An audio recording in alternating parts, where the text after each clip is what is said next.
Ano nang susunod na mangyayari ngayong dumating na si Im-sama sa Elbaf? Currently nga meron ng 53 chapters ang Elbaf arc at so far so good. Hindi nga gaya sa Wano arc na napakabagal ng pacing, itong Elbaf arc nga parehas sa Egghead Island arc. Napakabilis ng pacing na talaga namang mae-excite tayo kada labas ng chapters. At safe to say nga na action wise at plot, mukhang itong Elbaf arc nga ang best arc so far sa kwento ng One Piece. Bakit? Dahil sa dito nga ginanap ang pinakamatitinding flashback na purong aksyon ang nakita natin, which is itong God Valley incident. Dito nga natin nasaksihan yung ilan sa pinakamalalakas na karakter ng old era na nagsama-sama sa iisang stage lang. At hindi naman tayo pinahiya ni Oda. Nakita nga natin yung 100% ng mga lakas nila. Bali hindi nga lang aksyon ang ni-reveal sa Elbaf arc, dahil yung pinakamatitinding ang lore sa One Piece dito rin ipinakita. At ito nga yung mural in chapter 1138. Nang dahil nga sa mural na to mas pinalawak pa nito yung imagination at creativity ng mga One Piece fans sa kung ano nga ba talagang nangyari during Void Century at way back 3,000 years ago pa. Anyway, sa arc nga rin na to ni-reveal ang ilan sa mga misteryosong karakter na bago o matagal na nating kilala. Gaya na lang netong silhouette ni Loki na during Whole Cake Island arc pa ni-reveal. It turns out na ito pala siya. Ni-reveal nga rin sa arc na to itong mga recently lang na ipinakilalang karakter.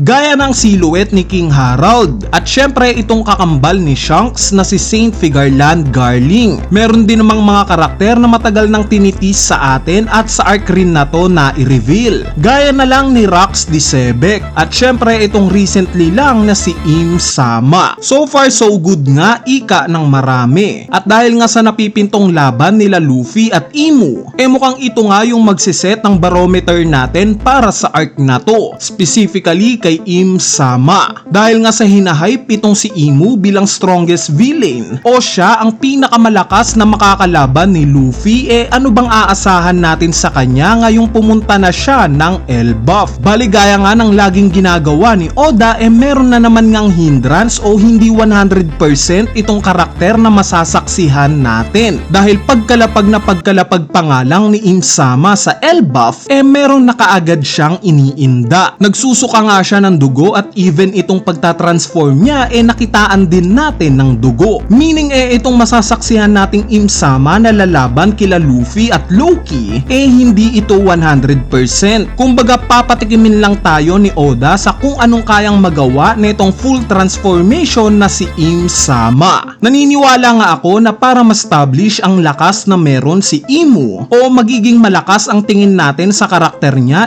possible ngang meron siyang papatayin. Sa ganitong paraan nga ito yung magiging statement na literal siyang malakas. Lalo na't itong mga Holy Knights medyo bad image na yung tingin natin sa kanila netong mga huling chapters. Bali overall nga napakaganda netong Elbaf arc. Nakaka-excite ngang mapanood ang mga chapters na to sa mismong episodes ng anime dahil paniguradong kaabang-abang ito. So para sa inyo ba, anong i-rate nyo sa nangyayaring Elbaf arc ngayon? Para sa akin nga 10/10. Gaya na lang netong mga design ng t-shirts, shorts at cap netong Quicksilver. Unlike nga sa ibang brands na literal lang yung pagkakadesign sa anime at itatransfer ito sa t-shirts nila, itong nirelease nga ng Quicksilver na-appreciate ko yung pagkakaroon ng identity sa mga designs nila. Kumbaga alam mong sa kanila mo lang makikita. Ultimo yung logo nga ng One Piece kakaiba. Bali naimbitahan nga tayo sa store nila dito sa SM Mega Mall. Kaya naman kung trip nyo nga ng mga bagong release netong Quicksilver, i-visit nyo na lang yung pinakamalapit na Quicksilver store malapit sa inyo. Or kung wala kayong time, available nga rin itong mga item na to sa website nila. Just visit quicksilver.com.ph at pwede ka nang umorder. Para naman sa'yo na nanonood, pwede nga kitang bigyan itong ipaparaffle natin na Quicksilver Cup. Para manalo, kailangan mo nga lang na i-follow sa Instagram itong Quicksilver PH. Kaya naman i-follow nyo na nga yung page nila sa Instagram. So yun lang, peace!